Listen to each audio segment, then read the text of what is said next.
Hello, everyone. Welcome back, or if you're new, welcome to another episode of the Recovery Project podcast, where a young social worker, me, expands her knowledge of recovery and addiction, guided by a social worker who has been in the game for over 25 years and has been in recovery himself for over 35 years, my dad. Yes. Our goal is to provide you with valuable insights and information about recovery and substance use disorders. If you missed our first podcast, I'm your host, Shauna, and my co host, which is my dad. Steve. um, so today we are going to jump off from our last episode. So, just as a recap, we briefly mentioned that the recovery process should take at least 2 years. This was very brief. And I wanted to expand on that. And I also thought it would be interesting to go into the recovery process. And then a little bit, if we have time, to how these models and theories are created. What is the process of making the recovery process, into a model. And just for future references, I will hopefully eventually memorize the intro to our video. Oh, that's okay. That's going great. When you say the recovery process should be 2 years long, probably it's more accurate to say that we think the treatment Mm, process, right? So we're talking about treatment modeling, right. how we do interventions. Okay. So how we help people clinically, how we facilitate their Mm-hmm. recovery process. Which Okay. really that's what treatment is. Right. Treatment is how do we intervene in a way that people know what's going on with them, Mm-hmm. and then how do we help them to understand what it's going to take to get better. Mm-hmm. Okay, so what's going on with me and what's it going to take to get better? And we used to believe that we could do that relatively quickly. Hmm. Remember, oh, you may not remember, but there used to be sort of a 28-day, you Oh, know, I've heard that. I've heard right, that before. treatment model that said, okay, a person's going to hit their bottom, or we're going to intervene in some way, and we're going to treat them for that long, and then they go into aftercare or continuing Mm-hmm. care. Well, over time, as people failed in those models, or not enough people succeeded Mm-hmm. in those models, what began to happen is we began to extend that by degrees. People who needed more, we would give like 30 longer, 60 Oh, days, okay. 90 days. Okay. What we think is that everyone needs to, from the beginning, Mm-hmm. and we need to be thinking of it in terms of a 2 year treatment model. Okay. That all during that time, it is likely that a person will need different levels of intervention, clinical Mm-hmm. intervention. We're going to need to be doing things with them and working with them during that period of time, because you don't really get into a stable Mm-hmm. recovery process Mm-hmm. that doesn't require further intervention or treatment until probably after 24 months. Okay. So it's not the recovery process that we think. The recovery Okay. process is probably longer than that. Oh, right. Okay. That makes sense. It's the treatment process. Okay. And so I guess the first thing that comes to my mind is that treatment and recovery are two different things. Treatment is used as, the tool to get to long-term recovery. Right. And we can think about this in terms of anybody, Mhm. getting better. Mhm. Recovery is just the word we use for getting better. Okay. Sometimes we use recovery as synonymous with having gotten better. Okay. Sometimes we use recovered, Okay. as having Right. gotten better. But recovery is just the language of getting better, Mhm. right? Treatment is what do we do to facilitate that? Mhm. How do we either help that happen or Mhm. make that happen? Mhm. In any healing that happens for a human being, there's the understanding what's wrong, Mhm. and then there's the getting better, and Mhm. then there's what can I, as a healer, Mhm. or a physician or a helper of any kind, what can I do to help that? Okay. Help you understand what's going on, Okay. and help you to get better. Okay. Does how long so I guess the best way, taking knowledge that I know, um, the Moore Institute often uses this idea that, we want you to find ways to, get into recovery that are helpful to you, whether that be meditation or whatever. Um, so when it comes to treatment, how long after 2 years, like what, do people stop treatment? Like what is the idea behind, the treatment and then I guess the aftercare process where they're, doing the things that help them stay in recovery. Like, what's the delineation? Well, as you might imagine, a lot depends on the individual. Okay. So it depends on what's going on with the person. This average that I'm using, Mhm. 2 years, Mhm. might be relatively long for someone who's not too sick. Okay. If they haven't been using for all that long, or Mhm. perhaps it wasn't, as serious. Yeah.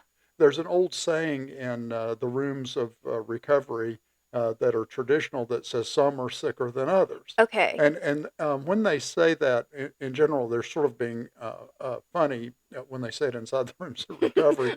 That usually insulting, but right, right. But it's true. Right. You know, Yes, that with makes sense. with this model, some folks are going to need more than Mhm. others. Mhm. So of course there are going to be some people whose treatment model might include some form of therapy or Mhm. clinical professional Mhm. intervention Mhm. over many years Okay.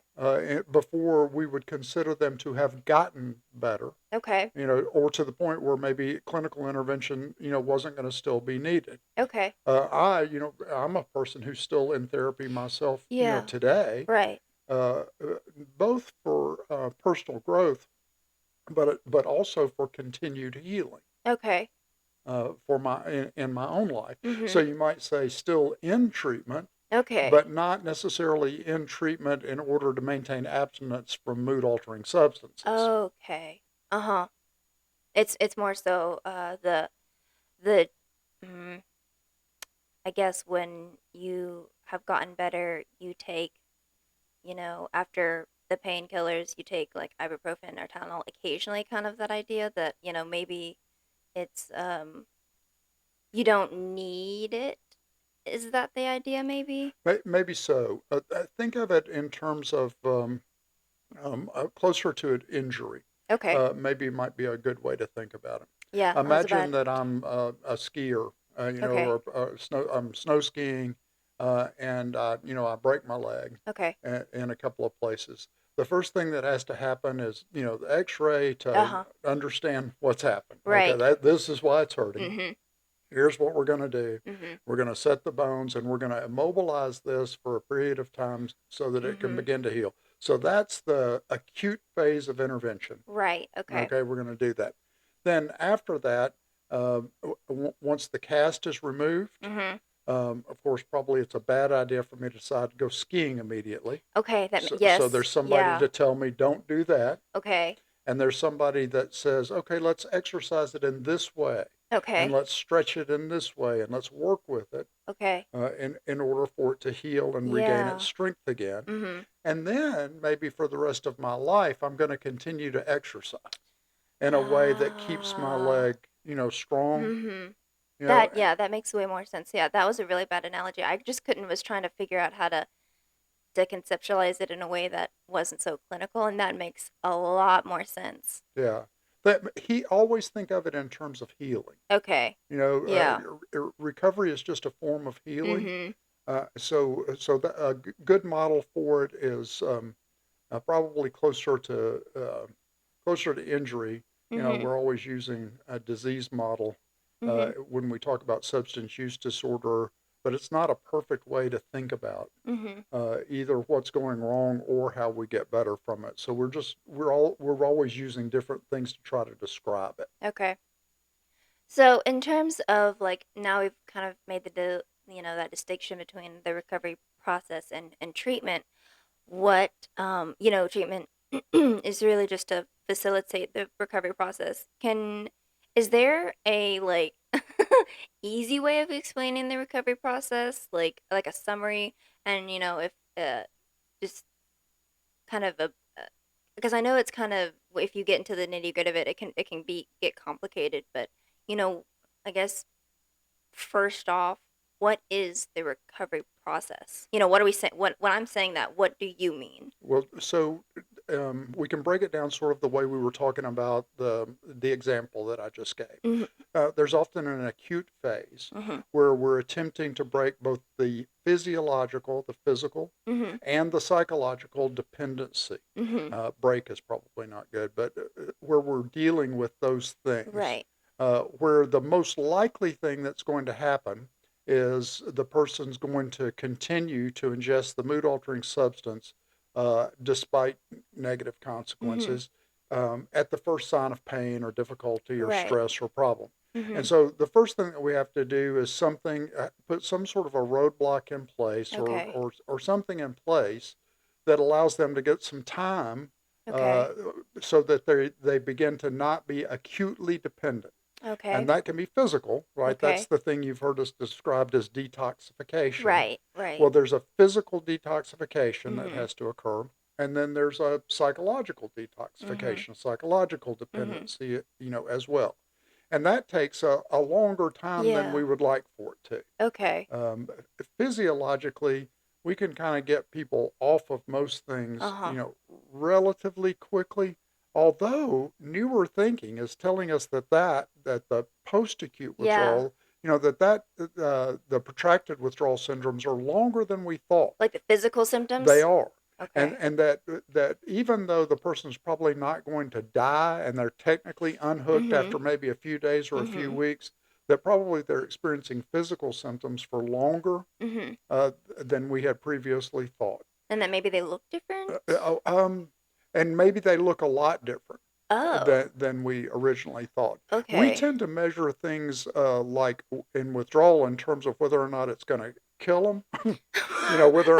Whether or not their blood pressure is elevated, Okay. or their pulse rate's elevated, and whether or not they're really getting Yeah. sick. Okay. But that doesn't mean your withdrawal syndrome is over.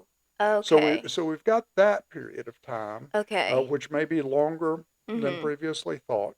And then after that, what we have to have is the development of a new coping mechanism and a new Uh-huh. way in order to manage life. Right. Because remember that using has become sort of an all-purpose mechanism, Mm-hmm. for handling, stress or pain or problems or Mm-hmm. anything. Solution. Right, exactly. You've heard me use that language that Mm-hmm. it became my all-purpose solution for Mm-hmm. everything. Mm-hmm.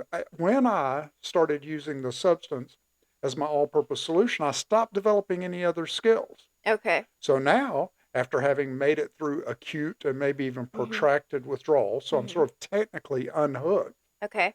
from the ingestion of the substance or from the dependency on the substance.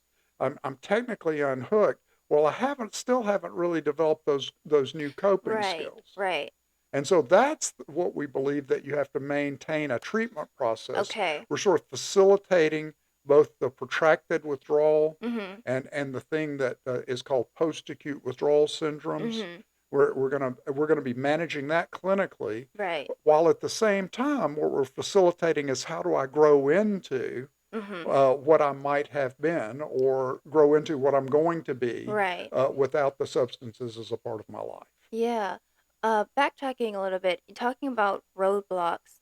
Um, what are, just so that if for anyone listening, like what might a roadblock block look like?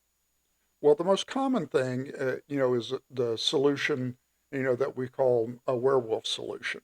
Well, that's the idea that if I am a werewolf and I know I have a tendency to eat people when the moon is full, but Uh-huh. I don't want to do that anymore, Okay. ever again, Uh-huh. well, then if the moon's going to be full, I need you to tie me to a tree, you know? So we call this the tied to the tree method. Oh, Right? okay. And so I definitely don't want this to happen Right. anymore, but the moon's about to be full. Uh-huh. So I need you to tie me to a tree so Okay. that this doesn't happen. And so all forms of inpatient treatment are Okay. essentially werewolf solutions, Right. you know. But there are other forms like, accountability with money. Mm-hmm. Money is a big driving force Right. in the acquisition and use of mood altering substances, certainly in America today. Yeah, that makes And sense. so, if I'm not going to be locked up, maybe I'm going to be so accountable that it's very difficult, Uh-huh. for me. And some people use those solutions for a long time. Mm-hmm. So roadblocks are things that we put in place to make Mm-hmm. sure that even if the moon is full, Mm-hmm. nobody gets eaten. So Gotcha. even if the urge is strong, Mm-hmm. nothing bad is going to happen. Okay. I'm not going to ingest anything I didn't want to ingest. Okay. How long should someone, I don't know if I should's the right word, but like how long do like roadblocks like this should they be in place, you know? Well, it depends on the individual. I wish that I could tell you that there was one, easy solution, Right. but Always, always wish that. yeah, but there's just not. That's Mhm. it really depends on the individual. For the Mhm. most part, we want these sort of roadblock type solutions. Mhm. We want them to be relatively short, Okay. and because we don't want to create the illusion that that's a good or viable or long-term solution. Okay. So I want those to be relatively short if possible. Right. Now, there have been plenty of folks who've stayed in inpatient treatment settings or therapeutic community treatment settings for months and years Okay. and found that to be useful and helpful to them, and great. More power to them.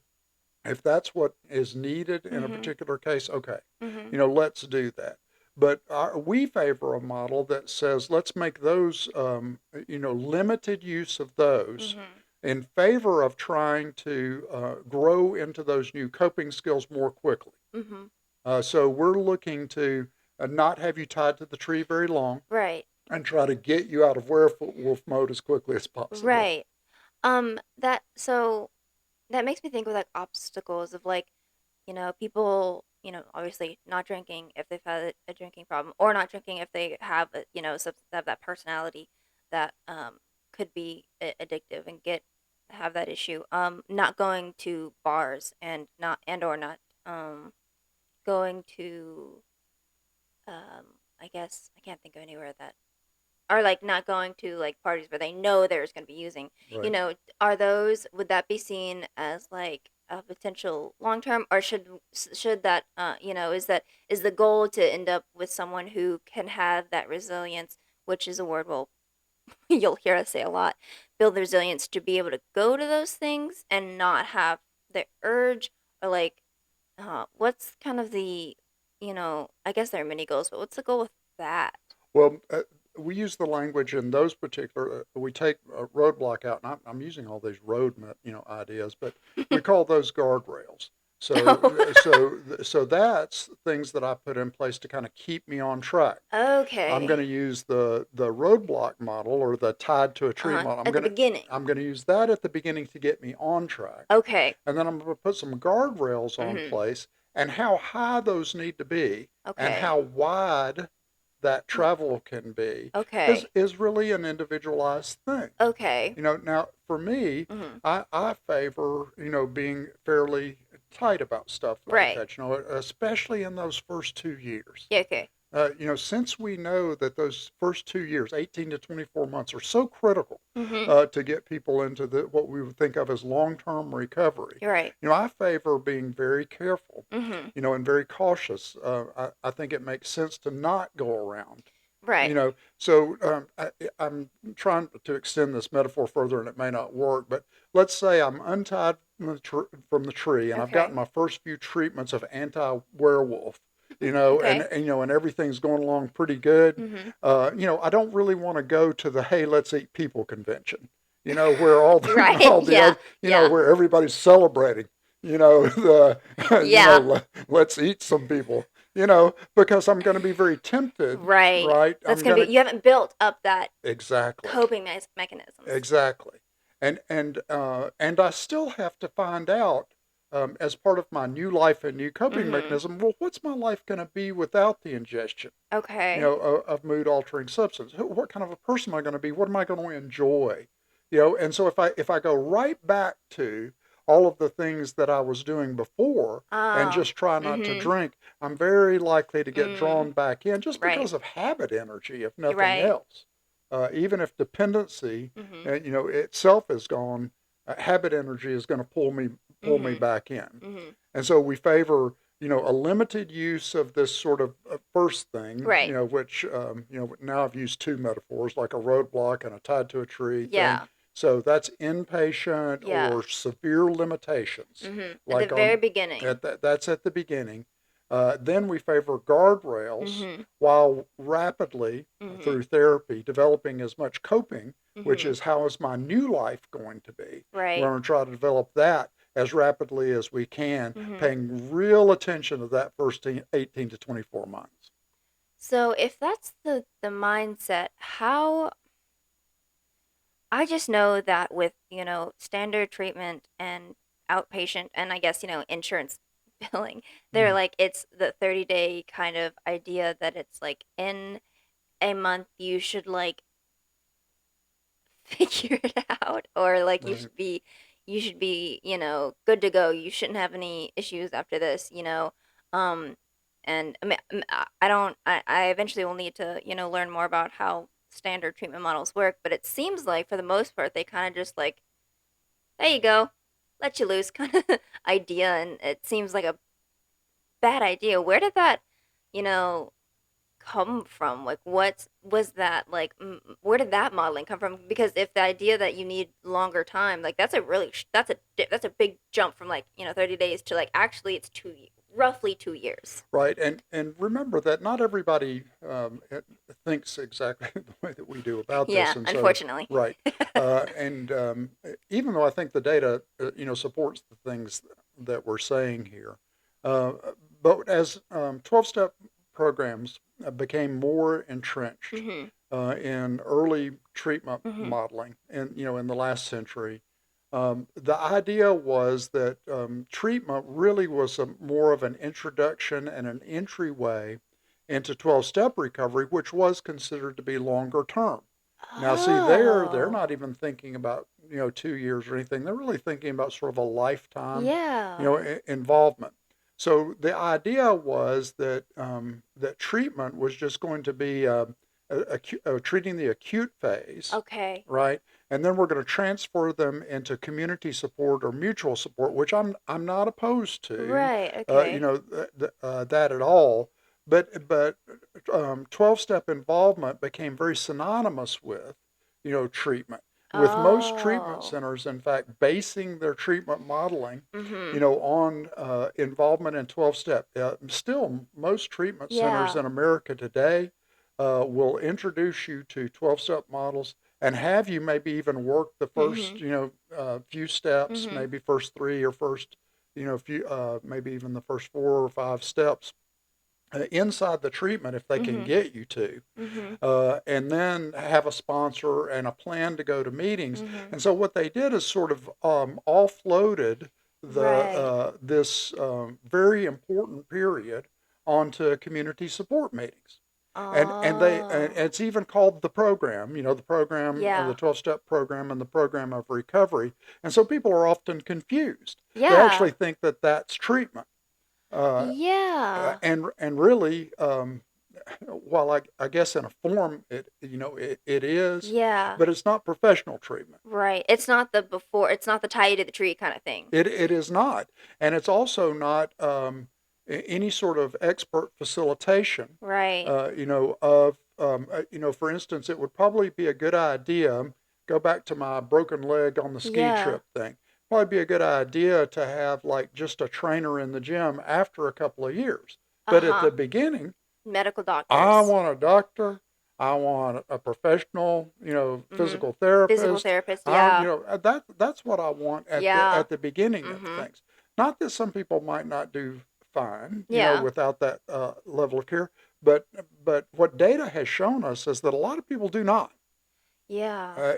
What we did is we created the error of believing that Alcoholics Anonymous and other 12-step programs were sort of the panacea, and they were the fix. That means the all-purpose Oh, fix, okay. all right, or solution. Okay. We sort of ended up Hmm. accepting that as the, hey, this is going to be the answer For everyone. for everybody, Okay. and we've just got to get people to get into it. Okay.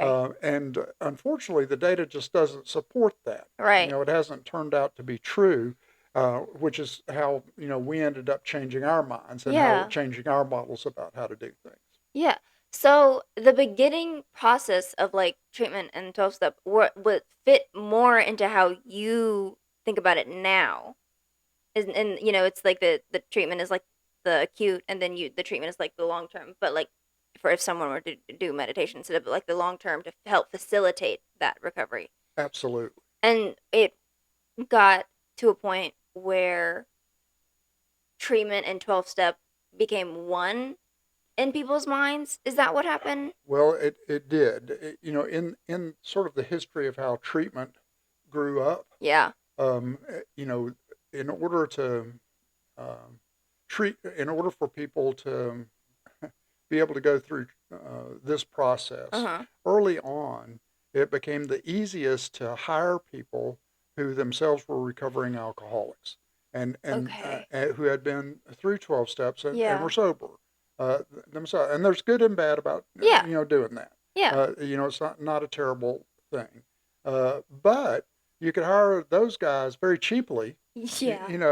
compared to hiring a professional. And so that's how it started? Yes, Okay. and so and really there wasn't great treatment either. Right. So I don't want to make it sound like there was this great Yeah. alternative treatment plan, It was very professional limited treatment. thinking. There was, Yeah. and AA offered the very best hope. Yeah. It offered the first, really great hope Huh. for the treatment of the thing that we, called alcoholism. Mm-hmm. And so, it quickly became very entrenched for financial reasons, Hmm. and because there wasn't a lot of other things, Mm-hmm. available Mm-hmm. at the time. Yeah. But for the most part, the thinking has not changed now in almost a century.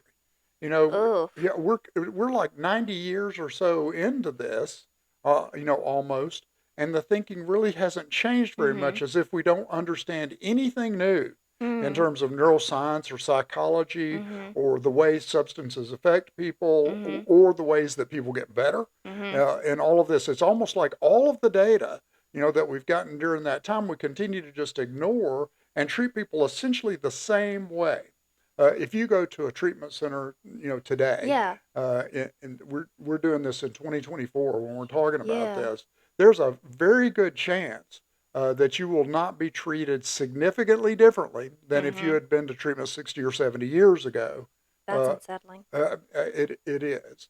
It is. You're more likely to come in contact with a master's level, Uh-huh. therapist. Mm-hmm. Uh, but you're definitely going to come in contact with a recovering person and with a model that Mm-hmm. says, get a sponsor, get in the 12 Mm-hmm. step programs. Even though Mm-hmm. we know that post treatment, only a small percentage of people follow through. Mm-hmm. Only a small percentage of people follow through. Only a small percentage of people remain, Mm-hmm. inside 12-step Mm-hmm. recovery and do well that way. Yeah. And that's the part that finally started getting us. Is Yeah. like the information that we had showed that people were not doing what we told them to do. Yeah. Where were those people going? What was happening? Uh-huh. And that's the questions we started asking that got the modeling going the way we are now. Is with how long it's been, happening, is it even possible to not reverse it because that seems impossible at this point. But like um change because that's shocking the fact that for that long and to have such little change and to have the data for it to show that it's incorrect basically or and not as successful and not a one size fits all kind of thing. um do you think you could the treatment,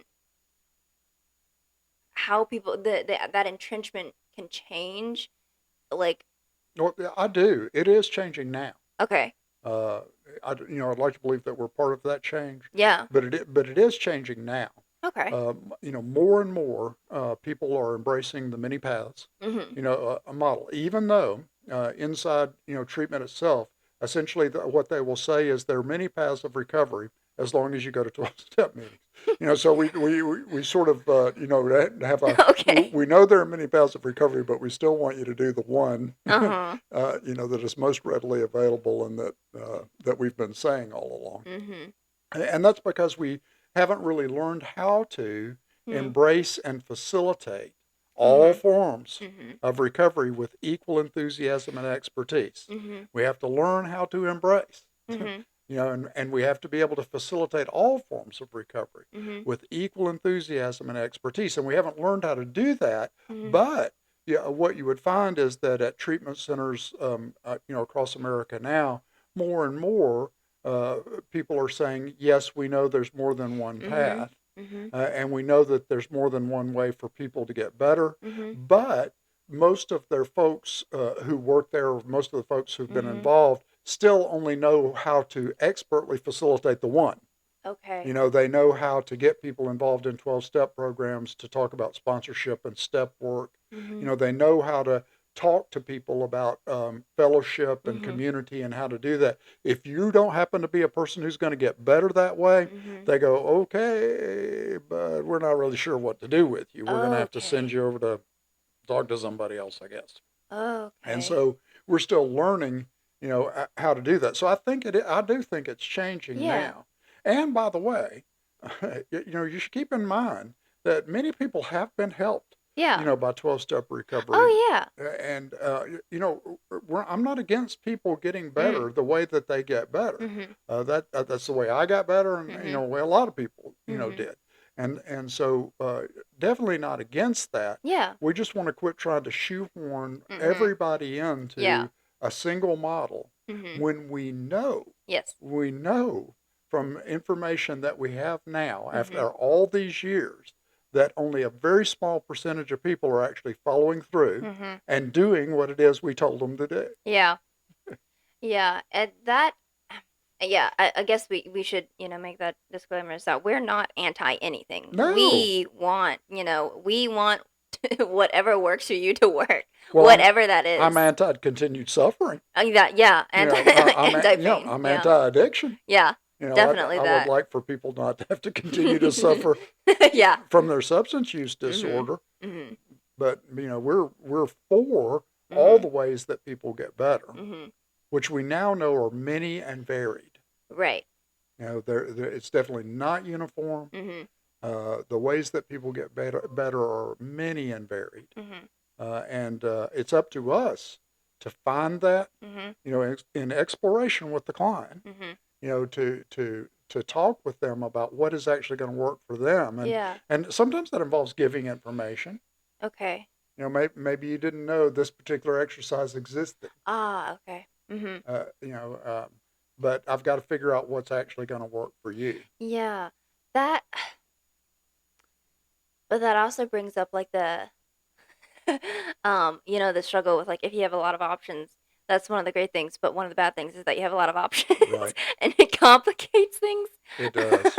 um, how do you go about have you figured out since you've been doing, this different model for how long? Mm, I guess about a decade A now. decade? Mhm. Because that's what I was thinking. Have you figured out like maybe um a better way to go about finding that for everybody? Like okay, so yes, everyone is different and everyone's gonna have a different pathway. How do you go about doing that and helping that person do that? How do you facilitate that? Right. Well, in terms of community support meetings, we favor the smorgasbord approach, and all that is sort of a table full of all different tastes, Ah, mm-hmm. right? Oh, like all And the meetings at the office? exactly Okay. right. And so that's the taste and see. Okay. So what would be optimum would be if we sort of had every form of flavor of mutual support and self-help meeting and therapy. Like If we had readily every available? flavor relatively Mm-hmm. available Yes. to everybody, so that they could come and try some of this and try some of this, Mm-hmm. and see, and then come back and talk to us Mm-hmm. and report on how that worked for you. Mm-hmm. Did you like the taste of that? Didn't like it? Mm-hmm. Didn't like the way it felt to you? Yeah. So optimum Mm-hmm. is that while we have them in relationship with us, in Yeah. therapeutic relationship with us, in connection, that we are testing to see what are the things that are the going to work the best. Mm-hmm. We think there's ways that we can assess for that on the front end. So we Okay. think professionally and clinically, there's some things that when people come in the door, we can see, this is likely to be true. So we can offer guidance. Okay. Hey, go and try this Okay. first. Based on information given from Exactly. the get-go. Sure. Okay. And sure, there's some folks that after you talk to them a little bit Mm-hmm. and you know some things about them, this Yeah. is the assessment process, Mm-hmm. right? Mm-hmm. So we've assessed them. Then as we've assessed them over time, we can Mm-hmm. look at that and say, that's probably not going to be a great fit. Mm-hmm. So let's go try this and Mhm. instead. Mhm. And that's thinking that we have. Yeah. We're really just always offering the plate, Yeah. to them. And what we want to know is what's going to appeal to you long term. Okay. The joke that I have is, if you want to get in shape, all gyms will work. The Okay. one that you will go to is the one that you like, Ah. Uh-huh. That makes and sense. you maybe the one that's closest to your house. Yeah. Yeah. The easiest thing to access, or Mhm. but what's important is that you're going to keep going. Yeah. And so we have to figure out what's the thing that will keep you going. Okay. That will actually pull you through the long haul. So optimally, what we'll do is we'll do a combination of assessment. Mhm. That's the STAR matrix, Yep. assessment Beginning. system. So we're going to do that, and that's going to help us to understand what are the things that we think are most likely, Mhm. and we can offer guidance. But then we're going to do the test, taste, and Mhm. see, Mhm. and then come back. Mhm. Come back to us. Did that work for you? Did that not work for you? Mhm. Did this make it better? Did it make it worse? Mhm. And so that they can find out for themselves, and they're not just basing it on our authority, Mhm. saying this is what you must do to get better. Go and Mhm. do it or fail, Yeah. which is an old model. Yeah. And that's so okay. That kind of ties into the kind of the external facilitating that. But what about the internal struggle of um that people deal, there's that physical of like doing the guardrails and going to the meetings and facilitating the different things that can help them um create healthy habits and all that fun jazz. But what about the recovery process that works on the mental, you know, screwing of the mind that being addicted to a substance does, like that dependency? Like, how do you go about that alongside with all of that? Because obviously that's going to complicate things too, and that's going to make people, resistant, and you know, uh, relapses are going to happen, because we don't want to fail them out. But how do we go about working with people with that and through that while also trying to do that in, the smorgasbord Right. attempt? Like, how do we, what the best way to facilitate both of those? Like, Yeah. Well, the first level of what we do in that process is called get good at feeling bad. Um, right? uh, Okay. uh, uh, Clinically, we call it tolerating negative affect. And Okay. so you have the ability to tolerate, these feelings that arise in Mhm. you that you're used to making go away Okay. or having a plan to make go away. Okay. So early on, we help people a lot with this training to tolerate, Mhm. get good at feeling bad. Right. Because Uh, they so, have a warped version of feeling good. we do. We do. The notion, that we have is very supported by the human experience. Mhm. Remember that I wake up every morning Mhm. thinking, I want to feel good. More Mhm. importantly, not feel All bad. right. And whenever you talk to anybody, they know that at times they're going to feel bad. They can't Mhm. feel good all the time, Mhm. but nobody wants it to be now. Right. As long as it's not right now. Yeah. And so get good at feeling afraid, get Okay. good at feeling sad, Mhm. get good at feeling grief and loss, get Mhm. good at feeling what it is to be a human being. Mhm. So in group therapy and in the therapies that we do, what we're doing is uh, uh, wanting people to become activated and triggered, and Mhm. we want them to have all the things that are difficult for them, Mhm. to come up and happen, so that in the process of therapy, they can learn how to deal with and handle that. A lot of people mistakenly believe that sort of group is supposed to be a place where it's all really good and everybody loves each other and stuff like that, which is Hmm. fine if that's true. Yeah. But I want all of your stuff to get triggered.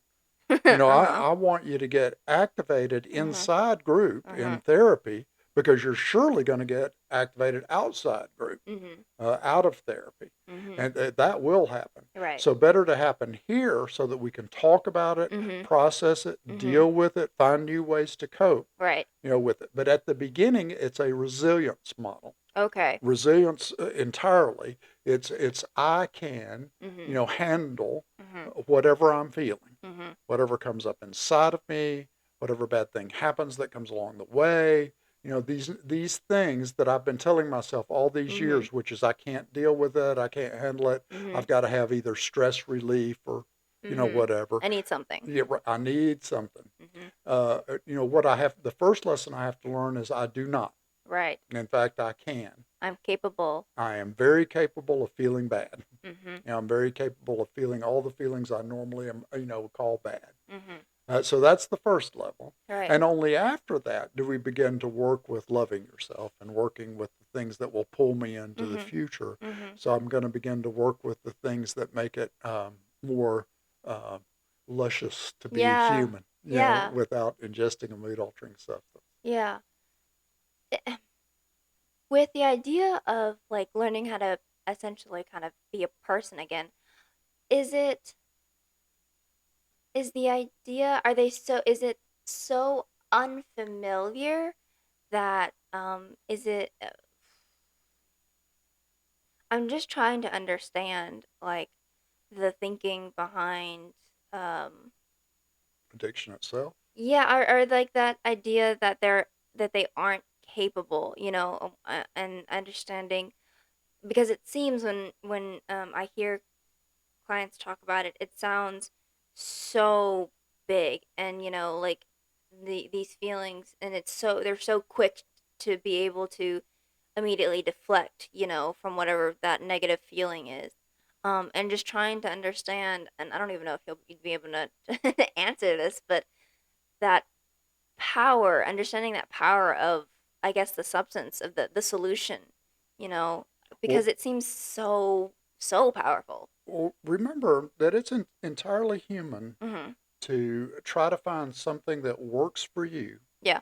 that will reliably make you feel good and Mhm. more importantly keep you from feeling bad. Mhm. You as a human being, you have like routines, Mhm. rituals, and things that you do Mhm. right now that reliably, make you feel pretty good or more Yeah. importantly keep you from feeling bad. And to the Yeah. extent that they work for you, you repeat them. Uh-huh. And every time you repeat it, it becomes more important to you. Yep. And it's less likely that you'll want it to be taken away from you. Yes. All right, so it works exactly the same way Mhm. with substances. Mhm. So along comes this powerful substance Mhm. that suddenly makes me feel like I'm not afraid or I'm no longer anxious or really just kind of solves problems for me I Mhm. didn't even know I had. Right. But then after I stopped ingesting it, it went away. So the next day I go, oh, I think I'll do that again. And Mhm. that cycle gets repeated many times. Okay. The cycle of, hey, this is the thing that made me feel, Mhm. good enough, strong Yeah. enough, fast enough.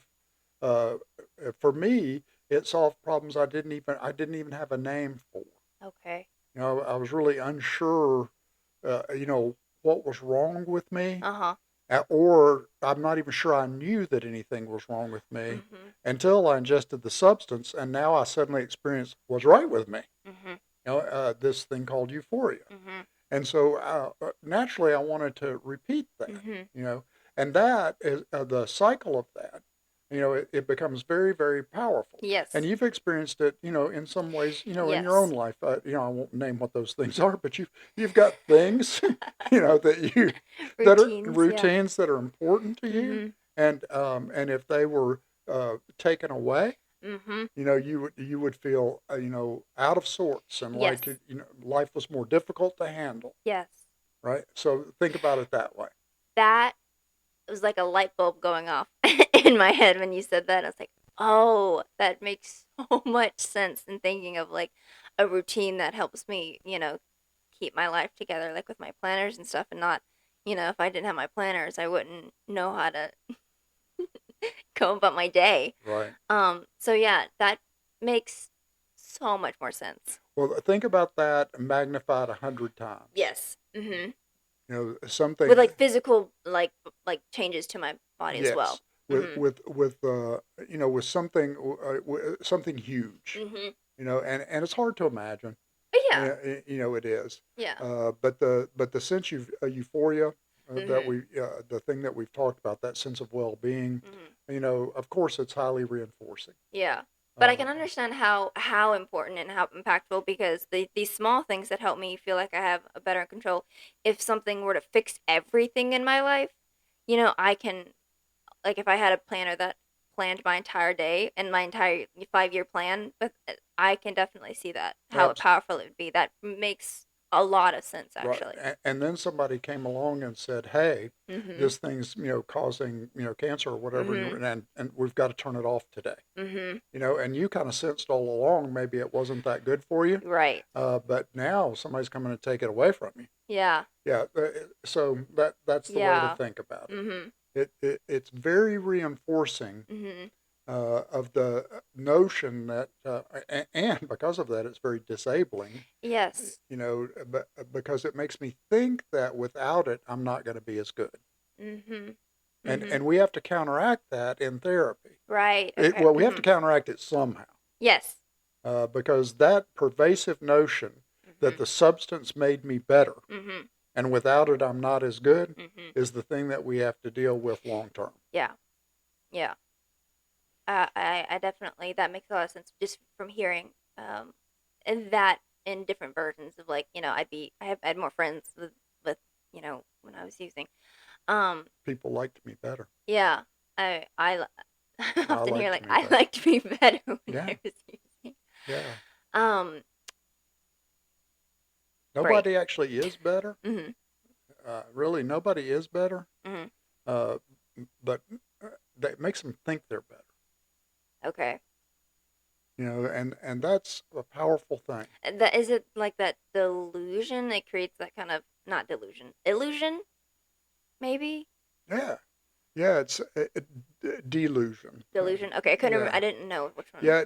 But yeah, that's true. Uh-huh. You know, the reason that all of those, I don't, I've only seen some of this, but right, you've got all these videos of people dancing at weddings, Uh-huh. who clearly thought they Mhm. were killing it on the dance floor, Yes. right? And they did. Uh-huh. What makes you get out there is the belief that you are killing it on the dance Uh-huh. floor Is that confidence? until you see the video. So Mm. it doesn't make you better; it just makes you think you're better. Mhm. You know, and everybody is sincerely believes it. They'll say, "No, it actually made me calmer. It made me more able to talk to people and stuff like that." I think it really did, make me better, at least at a certain level for a little while. And Mhm. I always say, well, okay, then how much do you want your airline pilot to have in them, or your brain surgeon, or your Yeah. dentist, or your bus driver? You Uh-huh. know, and the answer to that is always, I don't want them to have any, Yeah. in them. Mhm. You know, but what if he says it made him better? What if it Mm. improved him and made him calmer?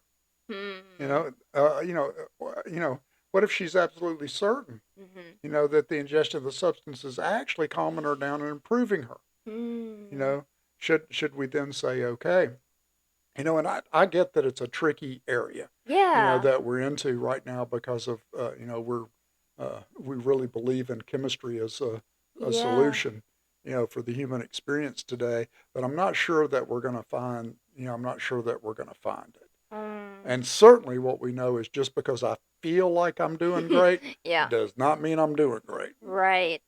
Right, right, right. It's because it's we'll talk about this a little bit later in a different episode, but the feel like is not, you cannot feel like something, you can only feel an emotion. Uh-huh. It's the thought you think, actually. Oh, that'll be fun. Yeah, I definitely, well, you saying that would be like, "Oh, I need to think about that." Um because it is that belief that is in the recovery process, is what needs to be broken down, is that belief that I feel like I'm a better person Absolutely. under the substance. Absolutely. The first fixed false belief is there's something wrong with me. The Mhm. chemical actually made it better. Mhm. Made me better. It did.